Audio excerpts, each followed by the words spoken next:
श्री राधे राधे। भक्तों, संत की दृष्टि और सामान्य मनुष्य की दृष्टि में अंतर होता है। सामान्य मनुष्य के लिए ये रहता है कि सर्प आज बहुत खतरनाक जीव है, उनको समाप्त कर देना चाहिए। तो संत कहते हैं ये भगवान के ही जीव हैं, इनको हम क्यों सताएं। कई बार उनमें देवी देवता की छाया भी देखते हैं कि अनंत भगवान हैं, शेषनाग भगवान हैं, इसलिए उनको प्रणाम करते हैं। संत लोग उनको मारते नहीं हैं। और दीन हरिदास जी भी इसी प्रकार के महान भक्त थे, संत थे। सेवा के समय कुछ फुर्सत यदि मिल जाए तो सेवा से समय मिलते ही आश्रम में तमाल वृक्ष के नीचे बैठकर करताल लेकर नाम करते बाबा। एक बार पीछे से उनके कान के पास सांप आ गया। तमाल वृक्ष के नीचे बैठ करके करताल लेकर के नाम कीर्तन कर रहे थे। बाबा अकेले ही कीर्तन करते रहते और उनके पीछे से उनके कान के पास सांप खड़ा, बिल्कुल कान को स्पर्श करता हुआ। और बाबा को लगा कि किसी महात्मा की लाठी उनके कान को स्पर्श कर रही है। लेकिन जब सांप आगे बढ़ा और मुंह के पास फन फैला के खड़ा हो गया, अब बाबा कीर्तन बोल रहे हैं, अब बाबा के मुंह के सामने फन फैला करके सर्प खड़ा हो गया। तब उन्हें मालूम हुआ कि सांप है। तो बाबा चिल्लाए नहीं, भागे नहीं, बल्कि तुरंत थोड़ा सिर नीचे झुका करके प्रणाम किए और सांप भी धीरे धीरे चला गया।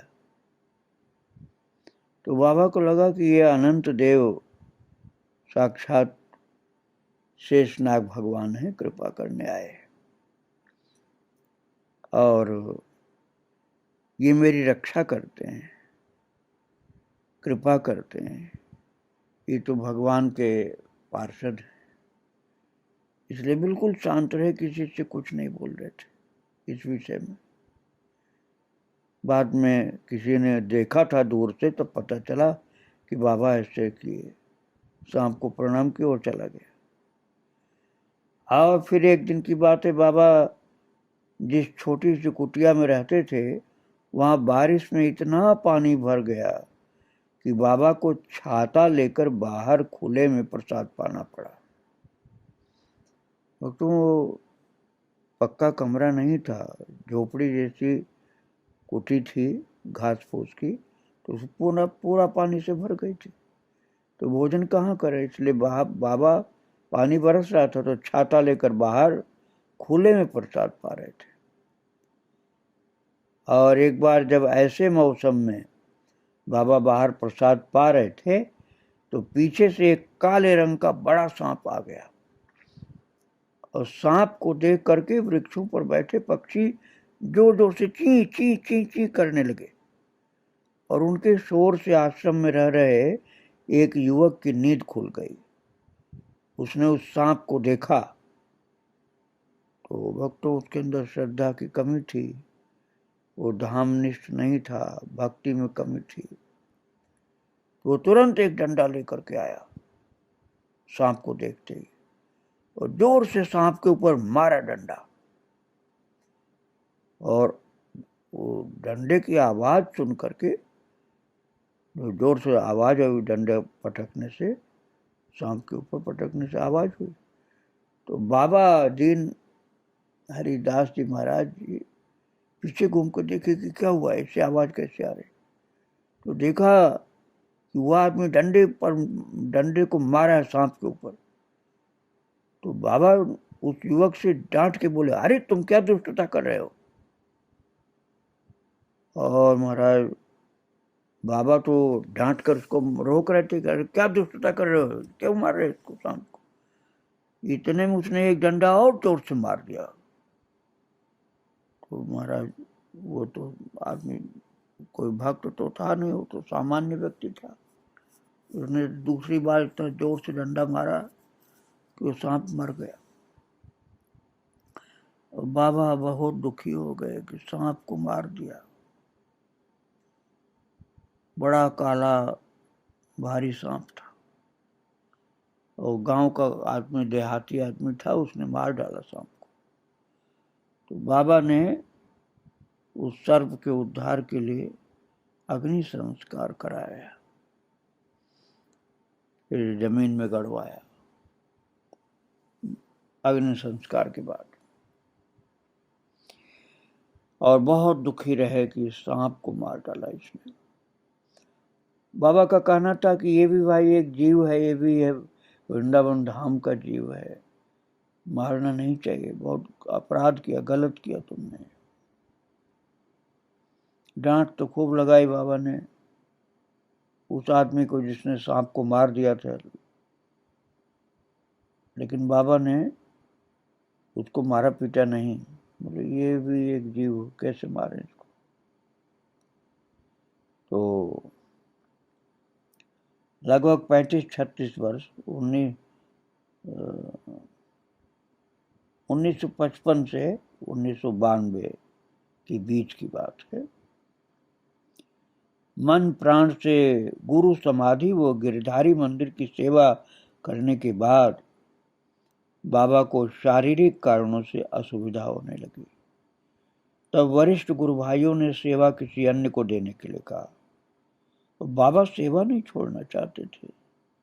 भगवान की सेवा छोड़ना उन्हें अच्छा नहीं लगता था, और दूसरे लोग चाहते थे और कोई कर लें। बाद में उन्होंने अपने शिष्य सखी चरण बाबा को सेवा सिखा करके अपने पास रखा। और भक्त गोपाल जी ने स्वयं देखा कि बाबा का पूरा शरीर सेवा में झुका रहता। जरा जरा सी देर में अमनिया प्रसादी के चक्कर में कितनी बार पोछा लगाते, स्थान को साफ करते।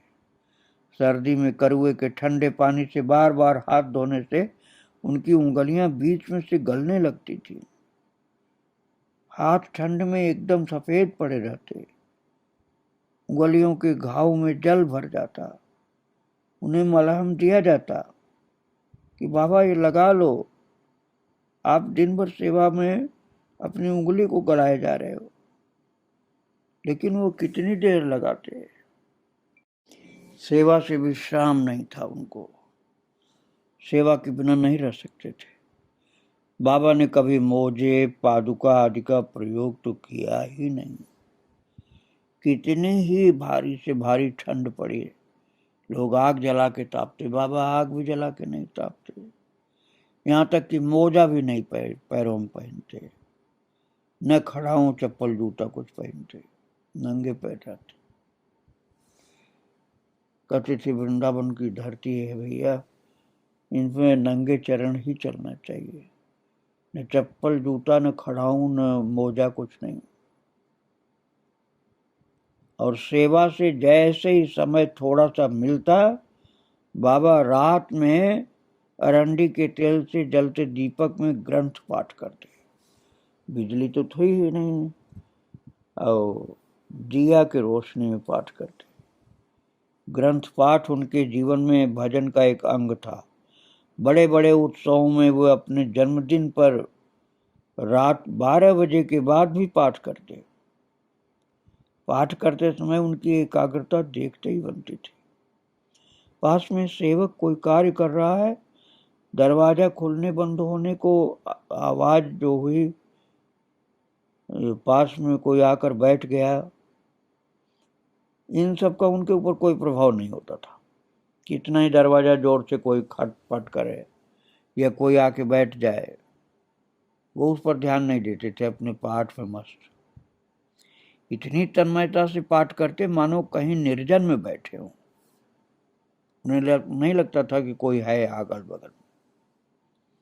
और सत्संग के समय कितने प्रमाण श्लोक, कभी कभी मानस की चौपाइयां बोलते और बताते।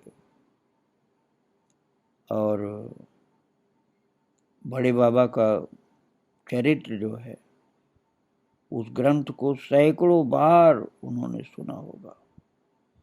पूरा हो जाने के बाद फिर प्रारंभ कर देते, एक एक शब्द उन्हें पता होता, फिर भी नेत्र बंद करके इतना डूब करके सुनते मानो उनके सामने ये ग्रंथ पहली बार पढ़ा जा रहा है।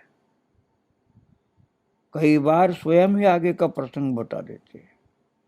नित्य लीला में प्रवेश करने से पूर्व तक बाबा का पाठ अध्ययन चलता रहा, जबकि तेज बुखार के साथ छाती में खूब कफ जमा था, लेकिन फिर भी स्वास्थ्य का ध्यान दिए बिना वे अपने पाठ में लगे रहते।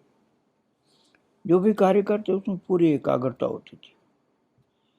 कभी कभी लैपटॉप पर रथ यात्रा दर्शन करते अथवा 50वें उत्सव की वीडियो देखते तो उनकी एकाग्रता देखते बनती। बिना पलक झपकाए देखते रहते।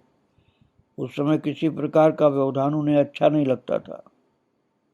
कोई भक्त ला करके लैपटॉप पर रथ यात्रा दर्शन करा देते तो बाबा हाथ जोड़े सब देखते रहते, ऐसे जैसे भगवान को ही देख रहे हैं। धनंजय बाबा समाधि से प्रसादी माला लेकर के आए। वे अपने हाथों से माला बाबा के गले में डालते, लेकिन इसके पहले ही बाबा ने बड़ी तेजी से माला अपने गले में डाल ली।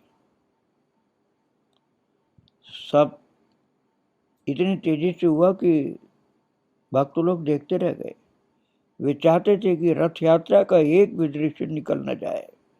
जितनी देर हमको ये लोग माला पहनाएंगे उतनी देर तो हम दर्शन नहीं कर पाएंगे, तो झट से अपने हाथ से ही पहन लिया। इतनी सावधानी से भगवान का दर्शन करते थे। और श्रीपाद बाबा जी महाराज की तिरोभाव तिथि थी। सबके जाने के बाद बाबा ने एकांत में बताया, जब सब लोग चले गए तब, कि उनके सीने में दर्द है। 2-3 दिन से बोलने में भी कष्ट हो रहा था।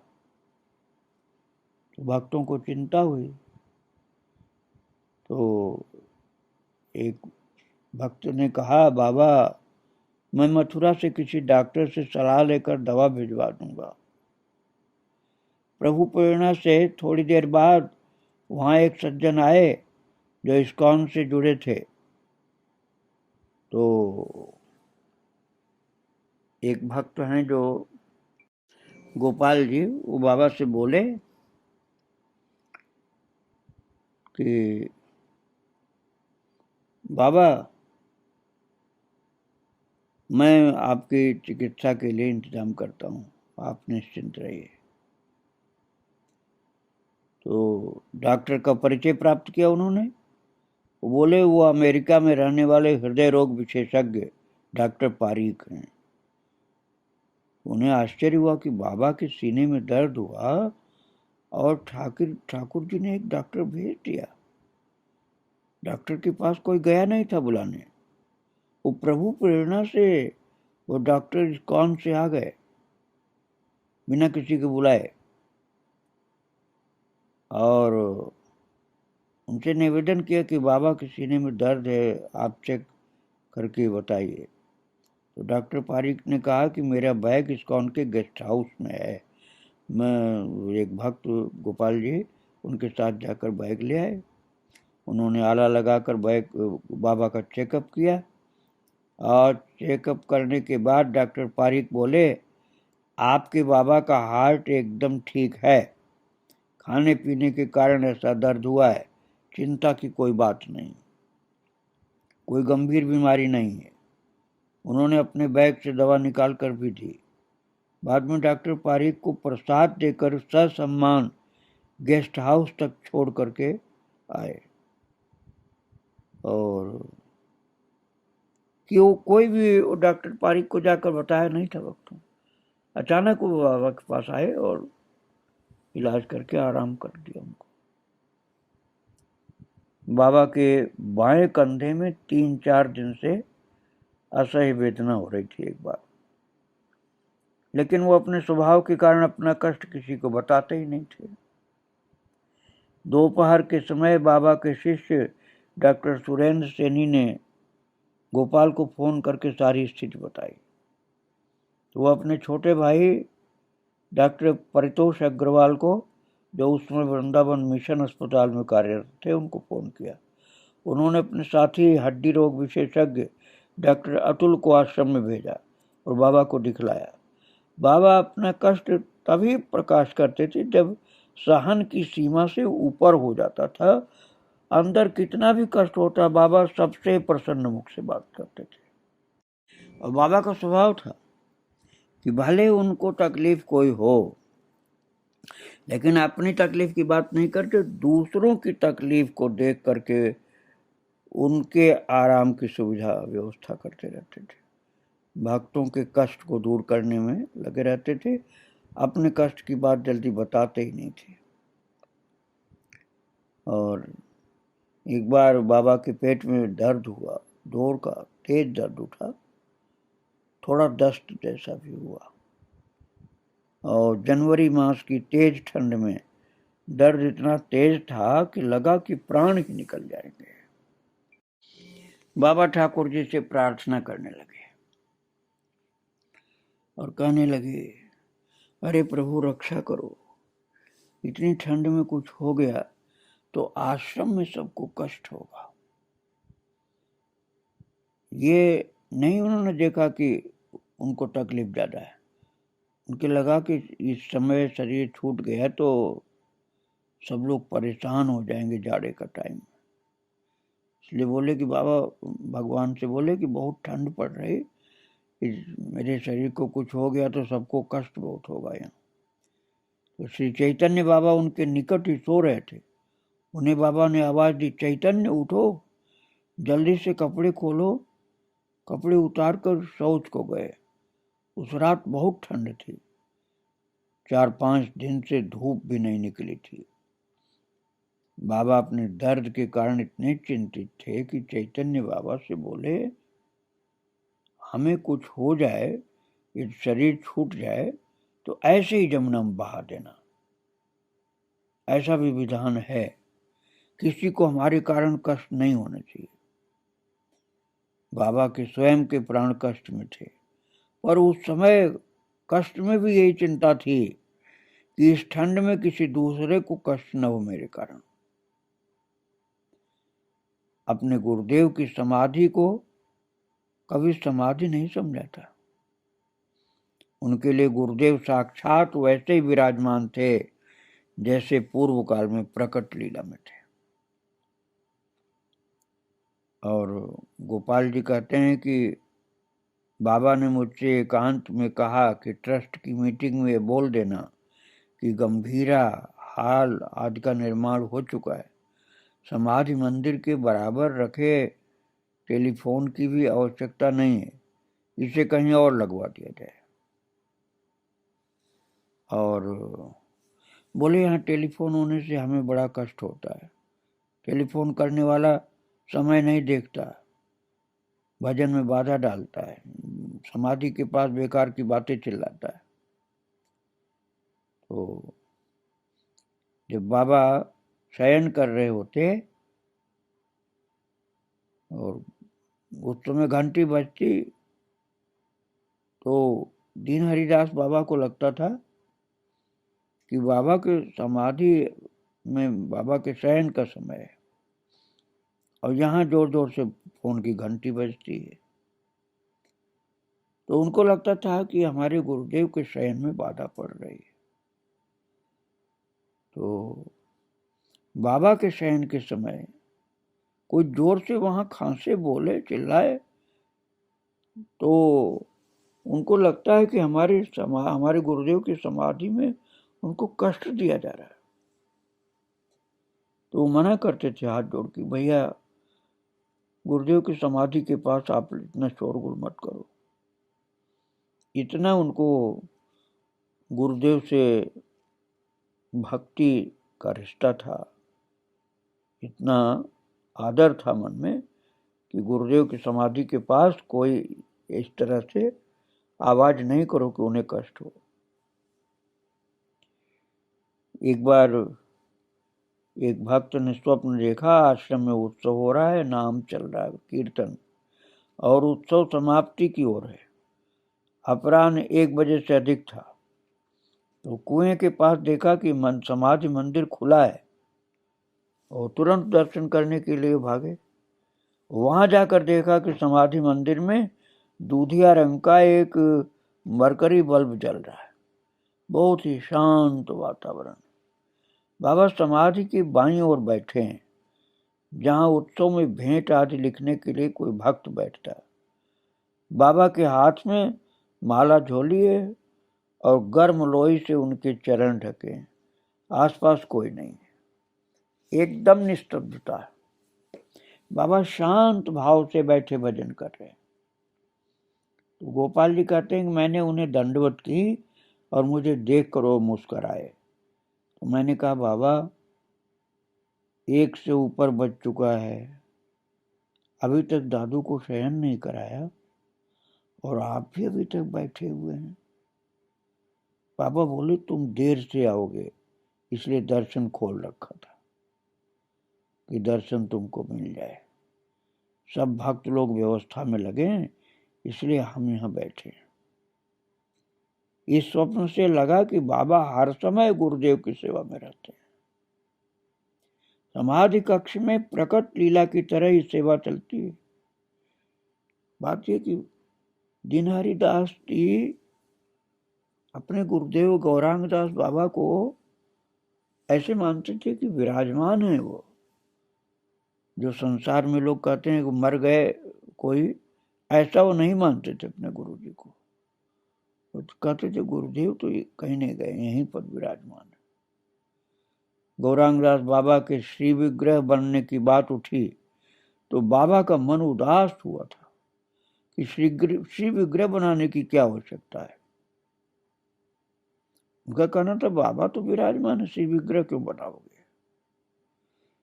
ज्योति का, सत्तो बीबी का, काका ब्रजकिशोर बाबा, कपूर साहब, काशी प्रसाद जी सब तो चले गए, क्या होगा।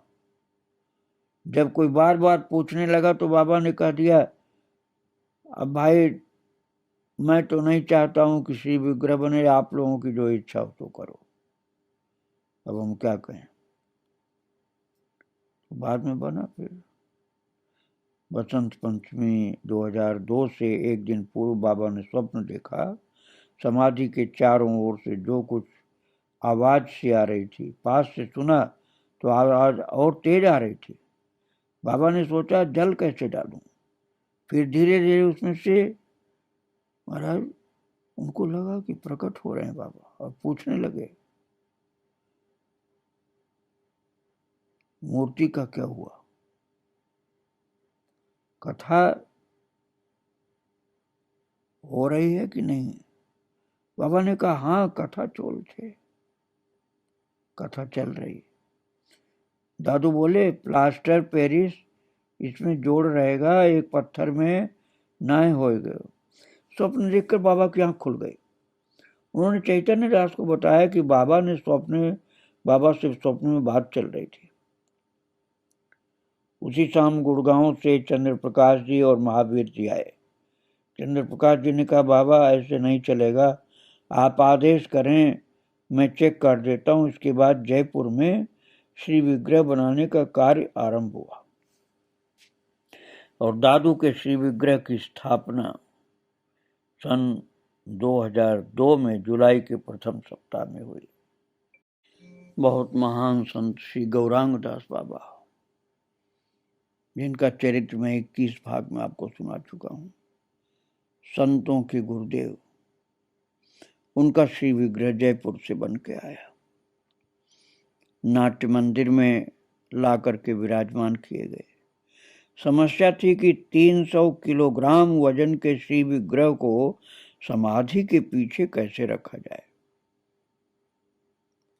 20-25 लोगों ने प्रयास किया पर असफल रहे, क्योंकि 3 क्विंटल वजन था ना।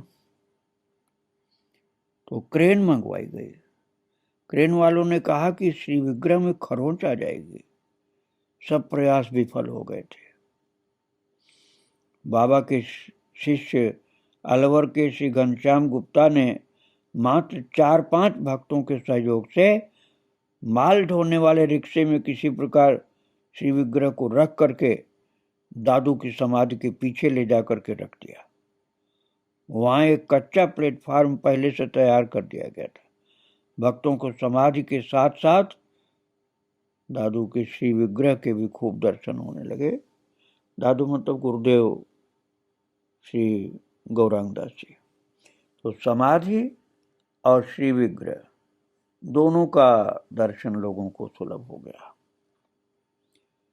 और इस प्रकार से भक्त लोग समाधि का भी दर्शन करते हैं और बाबा का श्री विग्रह विराजमान उनका भी दर्शन आरती पूजा लोग करते हैं। वर्तमान में ये सबके लिए सुलभ है दर्शन करना, आरती करना, प्रणाम करना। बाबा दीन हरिदास के चरित्र को आगे मैं और सुनाऊंगा आपको। आज उनको प्रणाम करके यहीं विराम दे रहा हूँ। श्री राधे राधे, जय श्री राधे।